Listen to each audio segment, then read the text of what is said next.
Hi, I'm the List Girl and welcome to my videographic journal.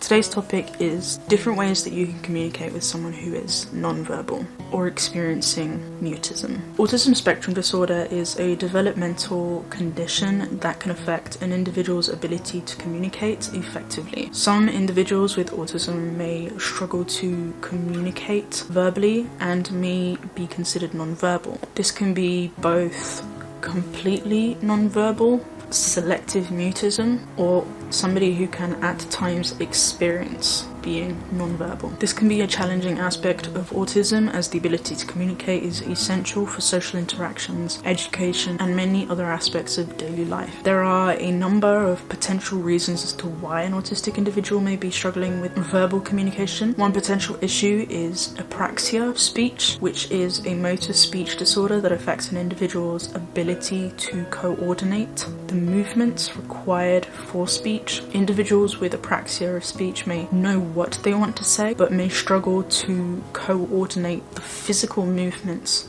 of their mouth required to produce the words. This can result in speech that is slow, halting, or difficult to understand. Another potential issue is receptive or expressive language difficulties. Receptive language difficulties can make it challenging for an individual to understand spoken language, while expressive language difficulties can make it challenging for an individual to express themselves effectively through speech. This can lead to communication that is unclear or difficult to follow. Some individuals with autism may also have selective mutism. Selective mutism is an anxiety disorder that affects a person's ability to speak in certain situations, despite being able to speak comfortably in other situations. It is most commonly diagnosed in children, although it can also affect adults. Selective mutism is not caused by a lack of knowledge or ability to speak, but rather by an intense fear or anxiety around speaking in certain environments. Individuals with selective mutism may be able to speak comfortably and confidently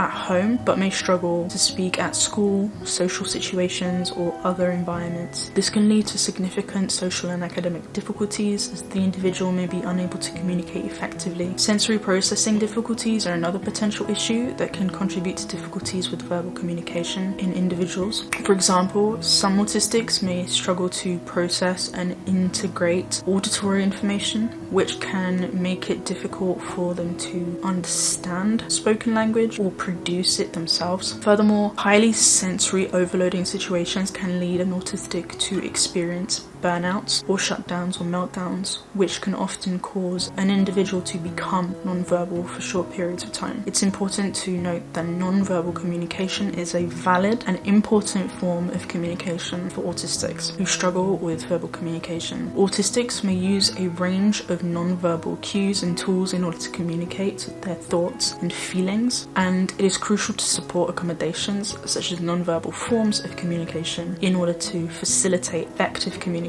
and support autistic individuals in their ability to communicate in their own way. Overall, difficulty with verbal communication is a common issue for those on the spectrum, but there are many different strategies and accommodations that can be used to support effective communication. By recognizing the unique communication needs of autistics and working with them in order to support and accommodate them, it is possible to help autistics to communicate effectively and thrive in social, educational, and other contexts. Here are some techniques that may be helpful. 1. Use visual aids. Many non-verbal autistic individuals respond well to visual aids, such as pictures, symbols, and written words. You can use these aids to convey information, make requests, or ask questions. 2. Use sign language. Sign language can be a powerful tool for communicating with autistics. There are many sign language systems available, including American Sign Language and British Sign Language and Makaton.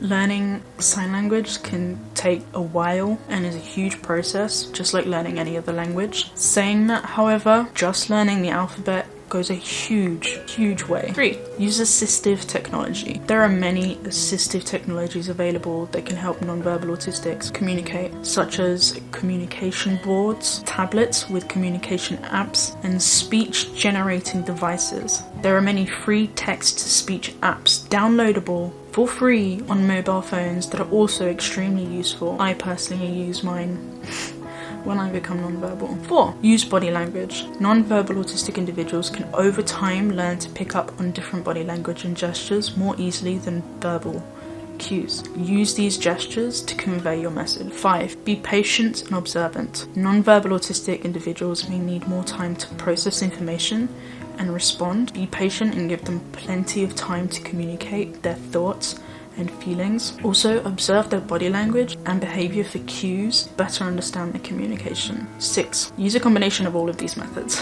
Communication can be more effective when using a combination of the above methods. For example, using both visual aids and body language together can help convey a message more clearly than just using one. It's important to remember that communication is a two-way street, and it's important to listen and respond to the non-verbal autistic person's communication also, as their thoughts and feelings are valid and should be heard. I am the list girl, and just before I log off, I have just one question for you. What is your next adventure?